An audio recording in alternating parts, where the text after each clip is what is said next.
to Restoration Beyond the Couch. I'm Dr. Lee Long, and in this episode, I sit down with Lisa Marie Shaughnessy to explore her inspiring road from a career in radio to the world of mental health. We discuss her book called Testosterone, the Next Drug Epidemic, and we delve into topics which include the role of technology in advanced psychiatric evaluations, the impacts hormone therapy had on her life and others like her, and various medical interventions and the importance of finding the balance in your treatment. This enlightening conversation offers valuable insights and actionable takeaways for anyone seeking to enhance their mental wellness. Your path to mental wellness starts here.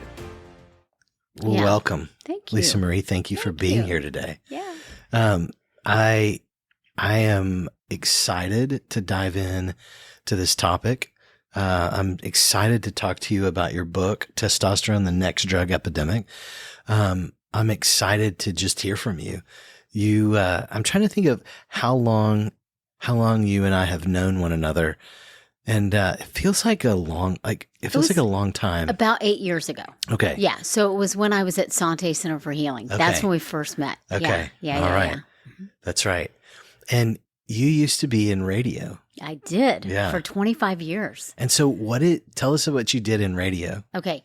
So I want to back up. I'm going to share with you why I got into radio. Okay. And how grateful I am to be here on your couch today. Okay. Okay. Because when I was 17 years old, my dad called a family meeting. Okay. And in this family meeting, he said, I bought this company. And it was a company that the Disneys owned. So my dad was in broadcasting as well. Okay. So it was a company that the Disneys owned, which is what led us to Dallas from LA. Okay. So anyway, I stood up in that family meeting and I said, I am not going to work for you. I am not going to work in radio. I am not going to do this, right? I want to be a social worker. And he looks at me and he says, doll, you can't be a social worker. He goes, you need to go into radio because you can make money. Okay. So fast forward 2 years after I graduated from I graduated from high school. And then a year after I graduated from high school, I reached out to the general manager of KEGL, a Dallas radio station. Norman Rao was his name. And I called Norman and I said, Norman, I want to be your receptionist. And he goes, Lisa, I have a receptionist. I said, no, Norman, you don't understand. I will be the best receptionist you've ever hired. Like, that's how naive I was, but I knew I was a good receptionist. How did you know this? Because during high school, I worked at a hair salon as the receptionist, and everybody loved me. There you go. So you had an experience with it. Exactly. That's so I knew fantastic. I would be a good receptionist, right? So anyway, he goes, well, come on in. And he goes, we'll talk. But I already have someone in that role. I'm like, okay. So I go in and I meet with Norman. And this was in the Xerox Center in Las Colinas. Okay. That's where the radio station was. And I lived in Las Colinas. Okay. So that's where I went to high school and all that. So anyway, I go in and we're meeting and he says, well, my receptionist resigned today. What? Uh-huh. No, you didn't write that resignation letter for you, did you? I'm kidding. I know. And I said, they did? And he goes, yes. And I said, well, I'm going to be the best receptionist that you've ever hired. And so that's how I got into radio. I became the receptionist at KEGL. Within 6 months, I was promoted to programming and promotions assistant, all because the program director walked into Norman's office and said, she is running this radio station up at the front desk. I want her back with me. Whoa. And then from there, when I was 21, I went into sales because my dad always told me that I had to go into sales. And so I moved from Dallas to Lincoln, Nebraska to take my first sales job. And the reason why I did that was because my dad told me that I had to start in sales in a small market. Oh. Okay. So Dallas was too big of a market for you to start in sales, in his opinion. In his opinion. Okay. Okay. So I moved to Lincoln, Nebraska. But I turned down the job the first time, and I didn't go until the second time. And my dad just happened to own the radio station that I turned the job down on. Okay. So, and I turned it down, and I never told him why I turned the job down, because I went and I interviewed and I came back and I was like, yeah, I'm not going up there. until several months later. And I was still working for the Eagle. And he said, so, doll, why'd you turn down the job? Because I wasn't going to tell my dad why I turned down the job because he had the wrong man in the position up there. You didn't want to work for the gentleman that was in. No, there was no way I was going to work for him. Okay. And how do you tell your father that? Right. You know? Yeah. And especially you're all of 21 years old. So who are you? Right? And here's this guy up there. But there was no way I was going to go to work for that man. And so I finally said something. And I said, Dad, I said, I'm not going to work for that guy.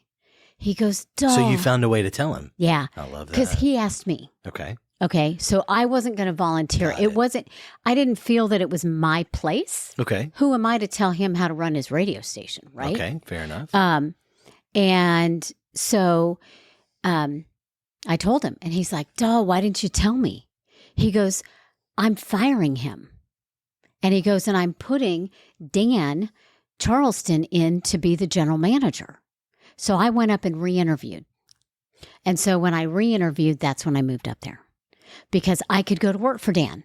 I could trust Dan. I could respect Dan. I was the owner's daughter, so I had a lot going against me anyway. Yeah, that makes sense. Okay, it does. It makes life a lot harder when you're in that position. Sure. And I was a remote owner's daughter, so my dad wasn't involved in the day-to-day. He wasn't a known entity, yeah. Yeah, so he wasn't in the day-to-day. Sure. So I went to work there, and, I got my feet wet in sales, so I worked there for 2 years.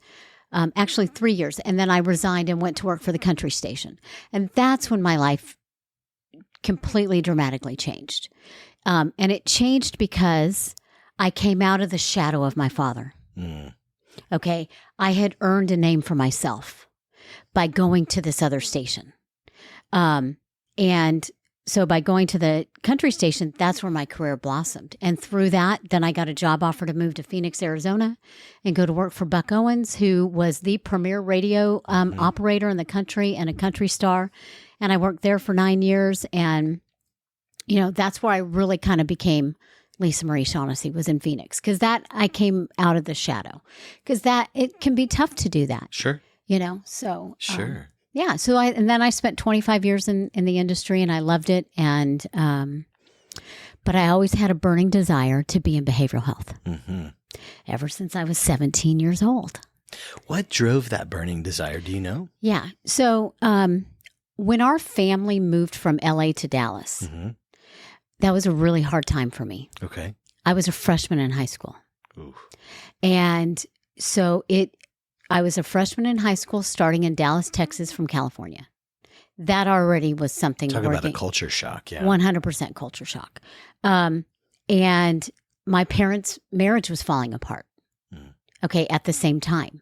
So they separated 6 months after we moved here. Our lives became chaotic. And for me, I was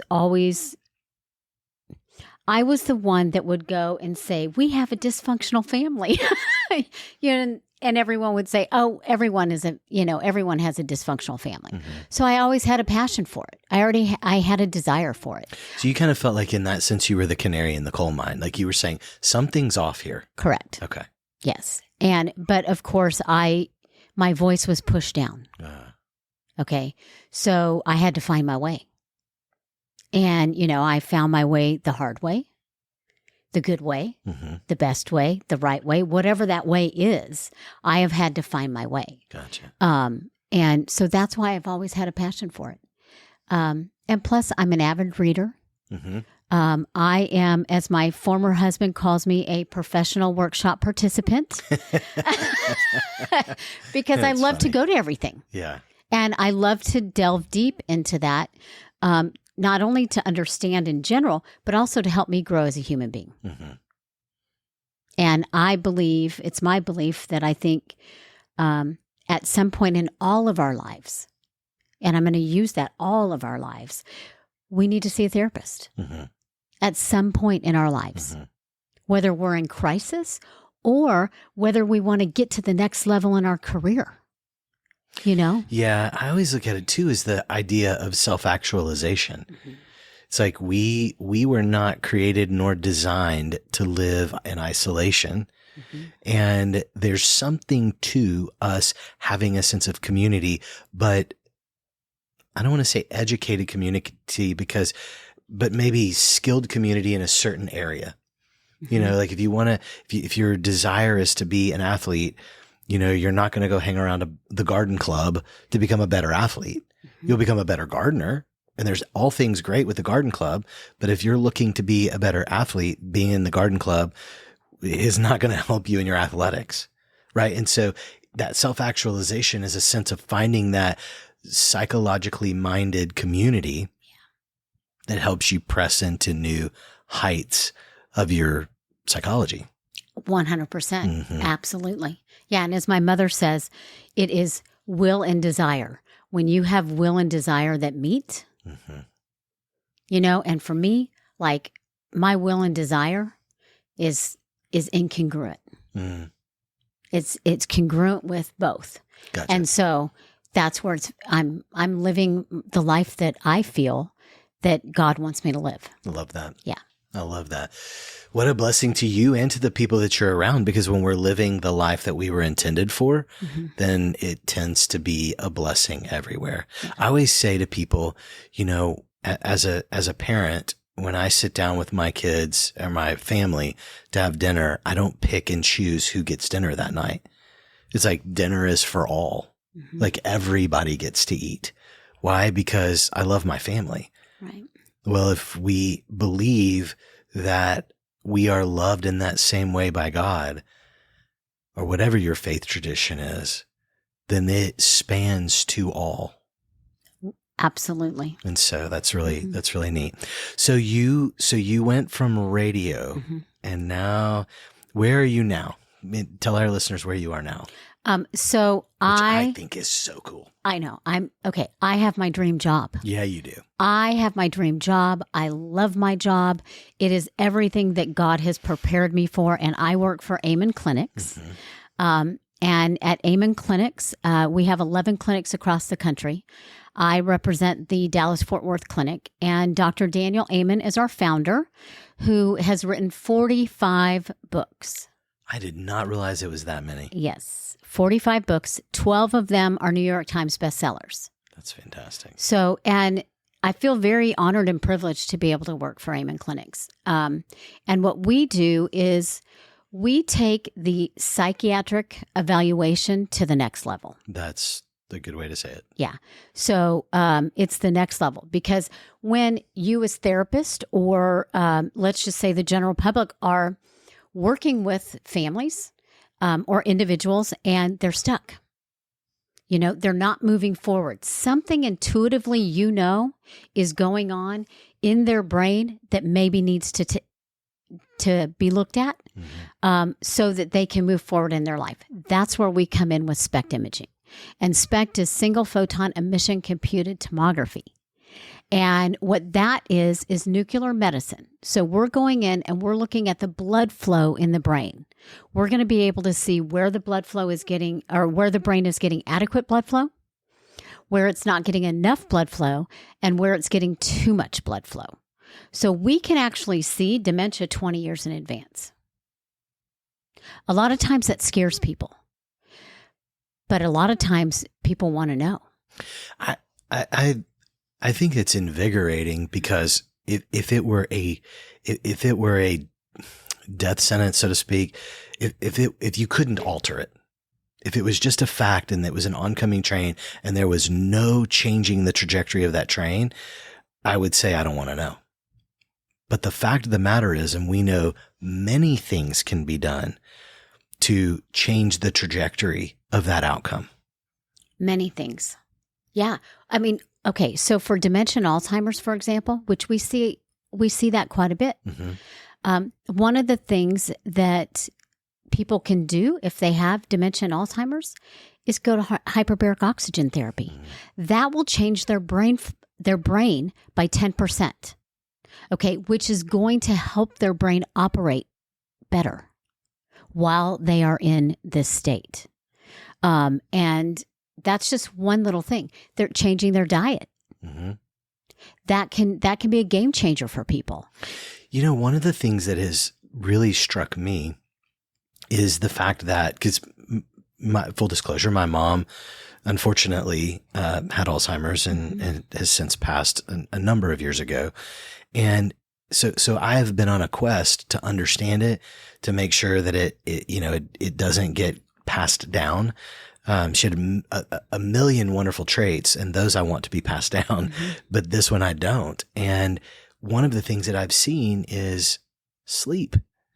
Is that like you're saying, like we can look at a brain with a SPECT image and know 20 years in advance. We can also look at someone's sleep hygiene and see that 20 years in advance, like their sleep is a problem, and cleaning up the sleep hygiene can be a really positive outcome. And so it's these really simple things that we can lean into that we can potentially change the trajectory of where things are going in our life. And I think that knowledge can be power if knowledge is applied appropriately, and it's not fearful and it's not shaming, but we look at it and say, okay, what's next? So Amen Clinic has been such an amazing thing for you. It's been such an amazing thing for many people. I mean, I'm trying to think of, you would know this way better than me.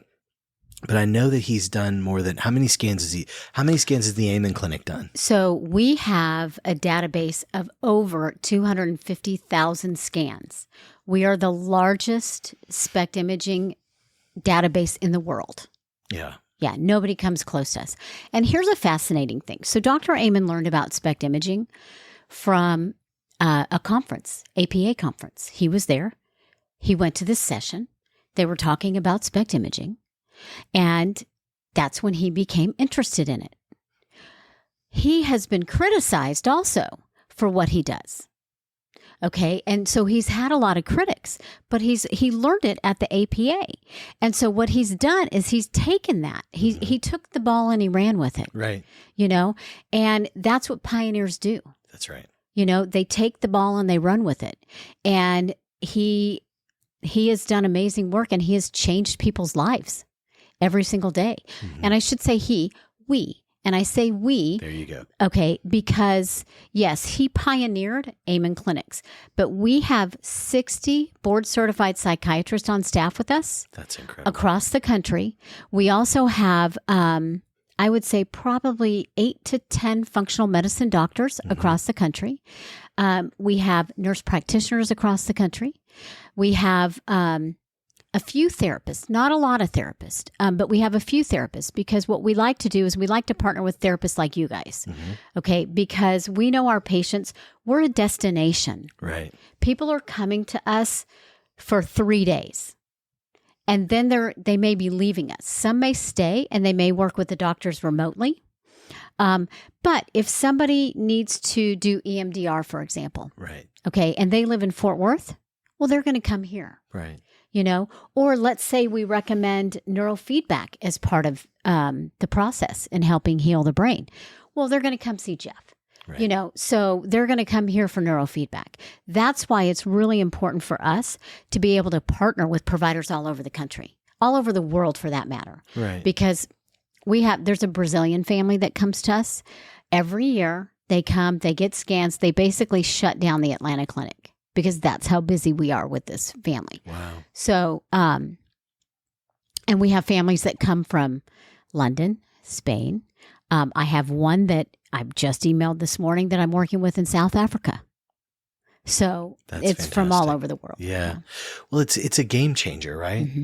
And it's finding what we're moving to in medicine. We've gone from where a person was a generalist to be a person being a very, very, very, very specialized, where we forgot the rest of the body, to where we're now moving back out to, but the moving back out has become much more specified for individuals, because, you'll hear, gosh, salt doesn't work for me, or I don't get enough salt, or caffeine, we shouldn't have it. And I know that caffeine does limit the blood flow to the brain, but there are some people who metabolize caffeine very quickly. So the consequences of caffeine has a much lesser effect on them. While somebody does not metabolize caffeine quickly, then they're going to have further, bigger consequences. And so it's just knowing what our genetics or what our bodies do, and how we individually respond. And I love the SPECT imaging because it really does give us well, first of all, it gives us a picture, because I had a patient that I was treating. This has been many, many years ago, and they had a very significant issue. And there was nothing in the world that could convince them that what was being seen by their family, by their friends, by me, by other treaters, they couldn't convince them that it was there until they got the SPECT image, and they saw it loud and clear. And that was the first time that they could acknowledge that, yes, this is an issue. The behaviors have proven it. Your family has seen it. All of the people in your life has seen it. Your community sees it. And now they saw it I would say in black and white, but the SPECT images they're in full color. Yes. They saw it in full color. And it was a very, very powerful experience for them. That's amazing. Yeah. So before I went to work for Amen Clinics, when I was writing my book. Yeah, I want to get into this. Well, okay, but in my book, so I was scanned at Amen Clinics before I ever went to work for Amen Clinics. And I decided at the last minute, this wasn't something that was intentional, that was going to be a part of my book. But I decided at the last minute before I was publishing it, I'm like, I got to put my scans in here. So I have my scans in the book.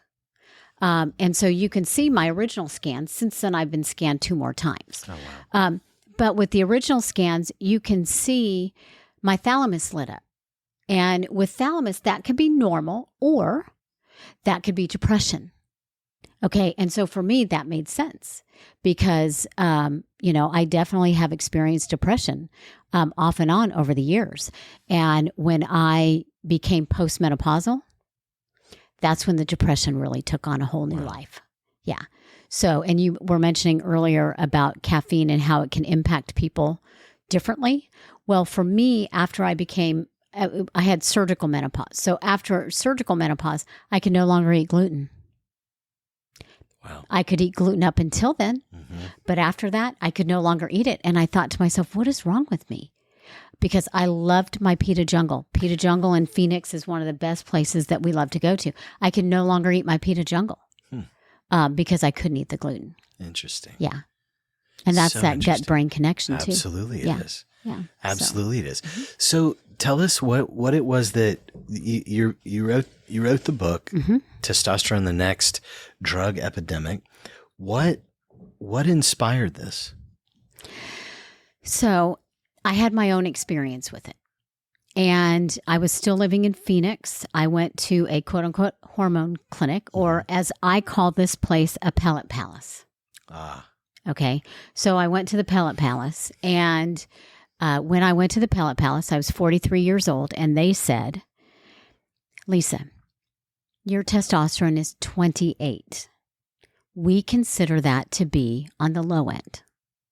You're a candidate for testosterone replacement therapy. Well, at the time, I was probably in the best shape of my life. I was doing half marathons. I was doing sprint triathlons. I was doing Olympic triathlons. I had just moved through my divorce, so I had gotten through all of that. And I was living a great life. And so for me, I thought, okay, I'm going to do it. And so the first time I did the first pellet insertion, I was okay. The second pellet insertion, I was okay. It was the third one that I was not. Okay. And that's when problems started to arise. And they say to be on pellets, it's going to be 3 to 6 months. Typically, what they were saying in the very beginning was 6 months. Then all of a sudden it shortened to 3 months. But the problem with pellets is that you cannot control. Right.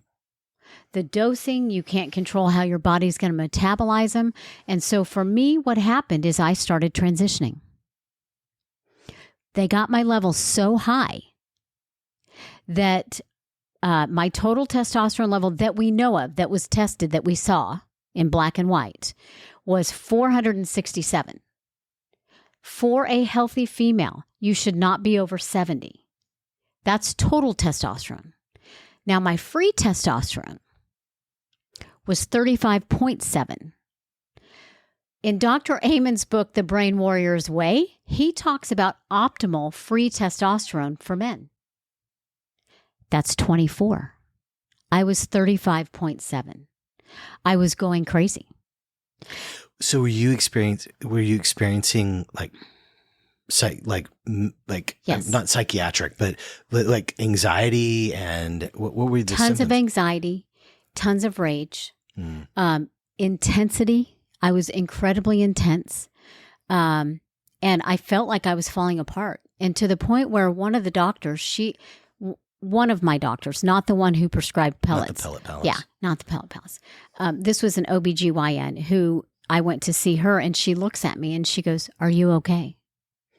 And of course, I knew I wasn't. Just from presentation. She saw my test results Ah. that she had done, not that and I looked at her and I said, "Why are you asking me?" Because it was the way she asked me. Right. And she said, "I'm concerned."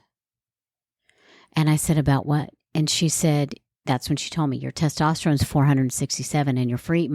She goes, "My biggest concern is your free testosterone because it's 35.7. That is, the free testosterone is what creates the sexual characteristics." Okay. So that's what can take a woman to a man. So here I was transitioning, not because I wanted to. Unintentionally, yeah. Yeah. But because I was being overdosed. So the interesting thing to me about this is, first of all, is the whole design of pellets. Mm-hmm. Mm-hmm. And when you're testing something to see how the body reacts to it, the whole pellet design is a real commitment to, this is the accurate dosing and this is all of that. And look, if people have found a dosing that works for them, it's like you started out. This is not a what am I trying to say? A lynching session on pellets or on, testosterone, estrogen, any hormone replacement, because if it's needed, then it can be very helpful. Like you were saying, like opiates, if they're needed in the appropriate space, it's helpful. Mm-hmm.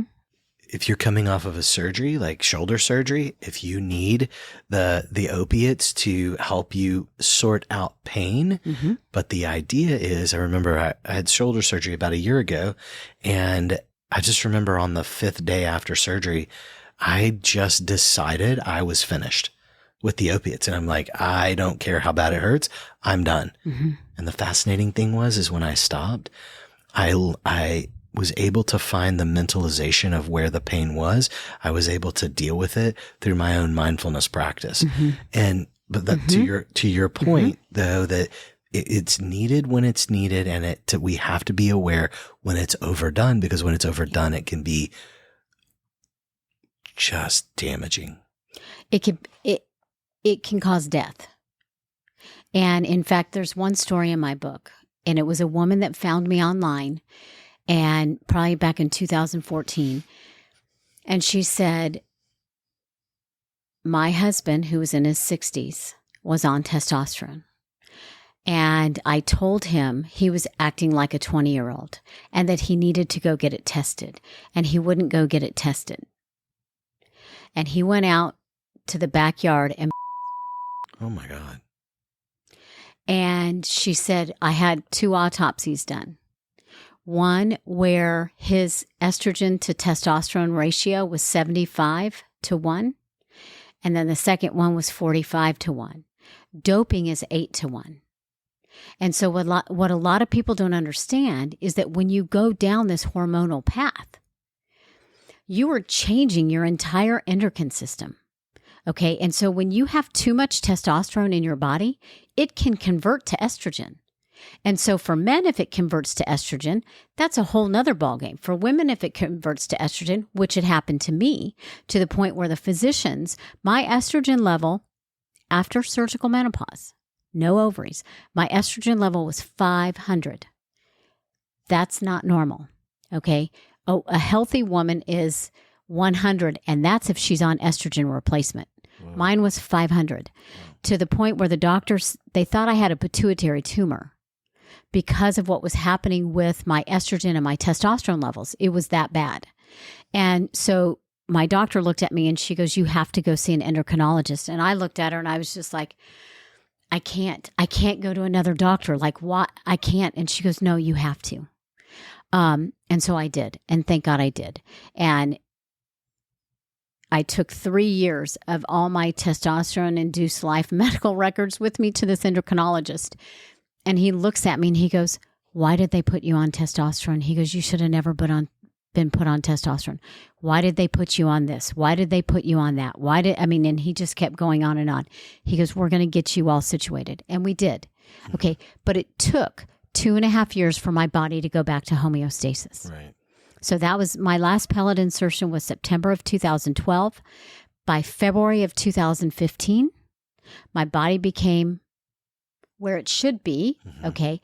But where it should be was really postmenopausal. So that's when a host of other symptoms came into play. Wow. But I had so much trauma around what I had experienced. I wouldn't go down the path of entertaining anything to put into my body until 2018. But I will tell you, becoming postmenopausal, boom, that first week I gained 5 pounds without doing anything.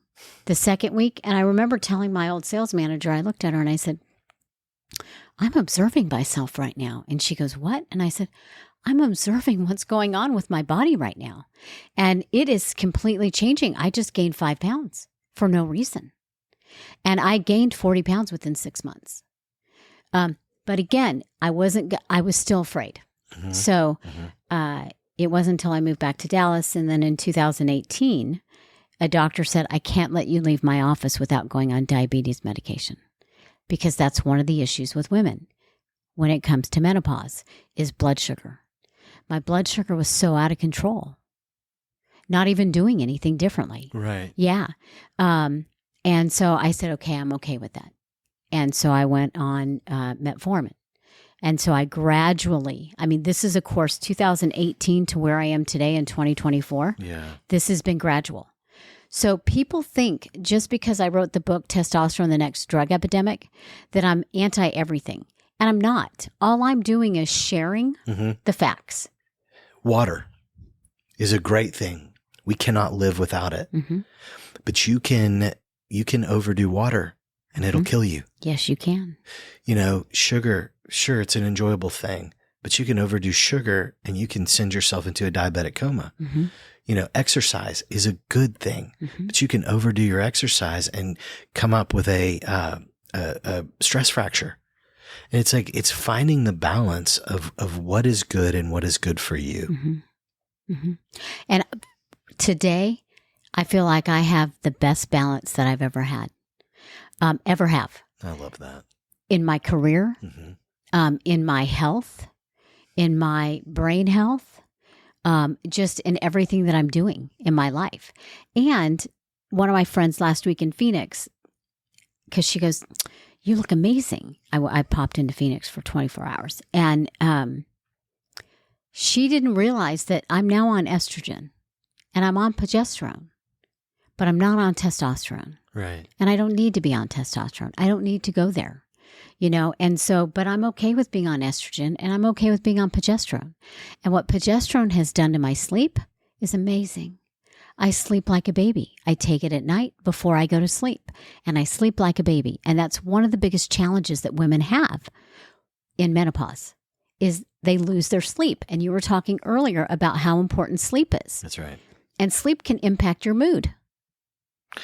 The thing that I don't think people realize about sleep is that sleep is the process of sleep, and deep sleep is the process. It allows your brain to clean itself.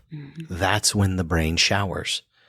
We have a lymphatic system from the neck down, but we have what has been called the glymphatic system in our brain, is that when we get into deep sleep, our glial cells shrink, our cerebral spinal fluid comes around our brain and washes off that beta amyloid plaque, the tau proteins, all those things that we don't want in there.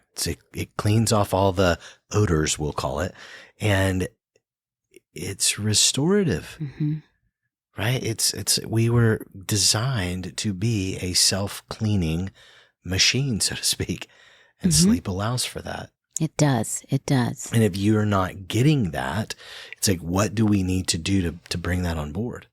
And so that's really neat that you walked through that. And I would imagine you're now with a physician who is really monitoring levels, not allowing those levels to get out of control. Yes. In fact, she and her husband, he's a psychiatrist. She's an endocrinologist, and they wrote on the back of my book. Oh, that's fantastic. And they have a practice in Grapevine in Fort Worth. But I met Dr. Kawaja, who's a psychiatrist, when he opened up MD True Care, and I was working at Sante. And so he would do a lot of events for me and CEUs. Well, he is a sleep guru. And so he also does sleep medicine in his psychiatry practice. Oh, wow. Anyway, so after I got to know him, I went to his wife because she was an endocrinologist. And so then as I was finishing up my book, they read my book before it ever came out. And they wrote on the back of my book. So I yeah. love that. Yeah. It's such a sweet endorsement. Yeah. Yeah. And they're an amazing, not only amazing human beings, but they're incredible physicians. Mm-hmm. So yeah. And I would trust them, like I trust our Amen Clinic doctors and like I trust you guys here, Thank you. Yeah. Well, that's fantastic. I think that I had a person just in particular that I'm thinking of that I worked with who, went to a pellet palace, and unfortunately this person got to the point where their testosterone was so out of control. And they were in their late 60s, early 70s, and for the first time in their life became suicidal. Mm-hmm. And that's how they ended up in my office. Mm-hmm. And it was such it was like riding a bull because everything was always up and down. And, there was so much that was not stable. Mm-hmm. And I'm not saying they weren't stable, but so much inside of them that was influence that was causing for them to have that lack of stability. Mm-hmm. And I remember that when they finally were, I call it detoxed from all of that endocrine disruption, they came back to homeostasis, and now it's been, I don't want to go back there. I don't want to go back there, and it's like they've found that place of homeostasis, and it's like you said, it's traumatic. Mm-hmm. It is. And it's the place again. It's not saying that these things are bad. So if you're listening and you're on pellets and they're working for you, that's fantastic. It's when it's like drinking too much water. It disrupts your whole system. Mm-hmm. It's like drinking too much alcohol. Mm-hmm. It disrupts your whole life. It's like taking too many opioids when you're not in pain. Mm-hmm. It will disrupt your life. It's like you said with the benzos, like if you're on a benzodiazepine because you have anxiety, then take it as prescribed. If you're on a Adderall and it is more than what your body needs, that's what we're talking about. It's like finding your balance. Yeah, and Dr. Amen just did a show with Dr. Phil, and they talked about the Adderall epidemic. Boy, is it. Because there is an Adderall epidemic. Mm-hmm. And for the wrong brain, Adderall can cause huge problems. For the right brain, and the right brain being somebody that actually does have ADD, and the right type of ADD. Okay, because Dr. Amen talks about 7 types of ADD. Yeah, right. And the 7 types of ADD, one of them, Adderall is going to backfire on, and that's the ring of fire. And with the ring of fire, that's a brain that's lit up. Right. You want to calm that brain down. So you don't want to stimulate that brain. And that's where it can create psychosis. Mm-hmm. It can create a host of other issues. So you never know. And that's where, I think having a brain scanned, that can give you a lot of benefits when it comes to actual medications as well. And so taking a brain scan and genetic testing, which is what we do, to find out which psychotropic medications are going to work better for you, is, to me, one of the best ways that you can go about that. Like I had gene site testing to find out what antidepressant would be best for me. And what's fascinating, all of the ones that you think about, Zoloft, Prozac, Wellbutrin, are all in the red for me. Those are all the ones that prescribed on a regular, Lexapro. Right. The only one that my body metabolized well is Prozac. Interesting. Yeah. Now, I'm no longer on an antidepressant, but because of that test, when I did go on that antidepressant, I went on that versus the others. Right. And that's what's so interesting, because for some people, those are great medications, but for yourself, it's like, I would say it's like a placebo, but placebo has an effect. It's like you're taking a non-effective pill. So you're wasting money, wasting time, and feeling like, gosh, why am I not having an outcome? Yeah. As you know, this year was kind of a rough year for our family with the loss of my brother. Right. And I made a decision to eliminate Prestique this year. Now, making that decision, I was already tapering off before Mike died. And then when Mike died, I called Dr. Kawadja. I said, can you up it? And so we went back up. But then I started tapering off. And then I went off of it. And I had all of those withdrawal symptoms. You know, my lips were numb. I had the brain zaps. You know, I got a little moody, all of the things that you experience. But then there was one doctor that wanted to put me on Lexapro, and not Dr. Kawadja. And I said, okay, I'll try it. I'll just try it.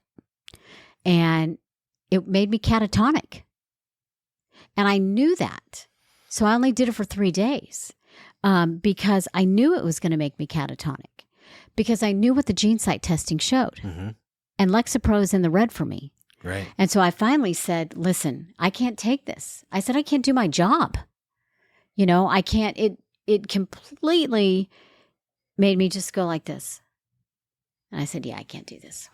Yeah. You know, there are some people who get that anhedonia of the antidepressants, and it's like you lose everything. You lose the depression, you lose joy, you lose everything. And it's almost like you're in like you're in a hyperbaric chamber without the benefits. And it's not, it just doesn't work well. The theme that I'm hearing here is that when something or someone from the outside says to you, I can make your life better, the thing that I want to encourage all of us to consider is, do we feel like that something better is necessary? Because the enemy of good is better. And do we genuinely need something to make us better? And if we're going for better, what's the goal? And do we have our sights set on something that is something that we genuinely want? Because you described the beginning of your road with this experience as I was living a great life. I had come through some really painful things. I was athletically in my prime. Everything was in a good space, but I was told I could have something better.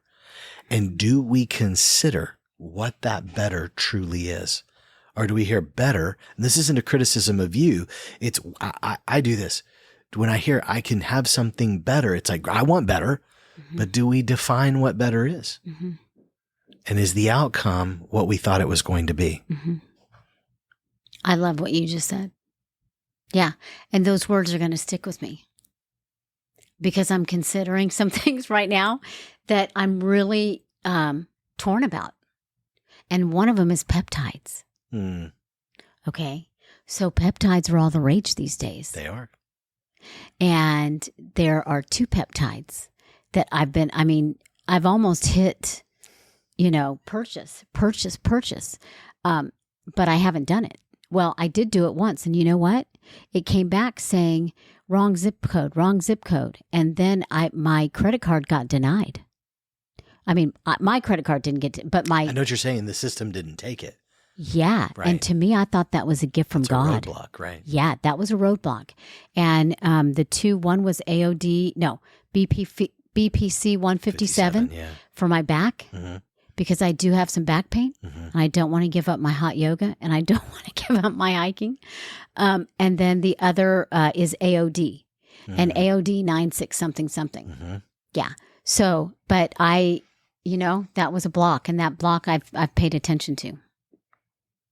I would encourage you to always pay attention to that. Yeah. I know that there's a lot of not controversy. There's a lot of discussion around BPC 157. I don't know about the AOD. I recognize that, but I don't know enough about it. But the FDA had pulled it, the BPC 157, which is a general, it's body P. I don't remember what the P is, but it's something about, it's about bringing back the health and the wellness to your joints and things like that. It's, but regardless, I think at the end of the day, you know, we did a study here on depression. And one of the things, we had such a beautiful outcome. What we found was it was teaching people how to find their desired outcome. And I'm very, very much overgeneralizing and summarizing, but for a purpose, is that it was teaching people how to find their desired outcome. And what was fascinating is when we hear that term, desired outcome, we think, well, that's what I want from the world. It's like, well, I can't control that. What we taught them was what do I want out of me? How do I decide what my desired outcome for me is? And that's where we took people who had depression for more than a decade, some for multiple decades, and had never had any kind of remission. We moved them into remission, and we just, spoiler alert, we just did a 2-year follow-up, 2.5-year follow-up. And of those who participated, their depression is still in remission because they're continuing to use their skills of finding what it is that they want out of them in a situation. What I think here is that where we need to go is making sure, one, we know who we are. We know what it is we need. We know what it is that we're after with whatever it is that we're about to put in our body, whether it's food, whether it's supplement, whether it's medication, whatever it is that what is my goal here? What do I want? And is doing this going to get me to where I'm trying to go? So true. So where can people pick up this book? It's on Amazon. Okay. So if you just type in Testosterone, the Next Drug Epidemic, it'll pop up. Awesome. And I don't control what they do. So there's all sorts of specials. Sometimes the Audible is free. Sometimes they do Kindle promotions. Sometimes the paperback. So yeah. Right. Because Amazon owns Audible. Yes. So yes. It's on Audible. It's on Audible, Kindle, and in paperback. Fantastic. This is so cool. Thank you so much for sharing your story, for being taken, for that bravery to step out there and talk about some of the most painful times in your life, and to just lay a pathway for people that maybe they can consider, do I know me? Do I know what it is that I need? And where is it that I'm trying to go? And they have time and space to consider that based on where you've been. So thank you. Thank you for having me. It was so good to be here. Yeah.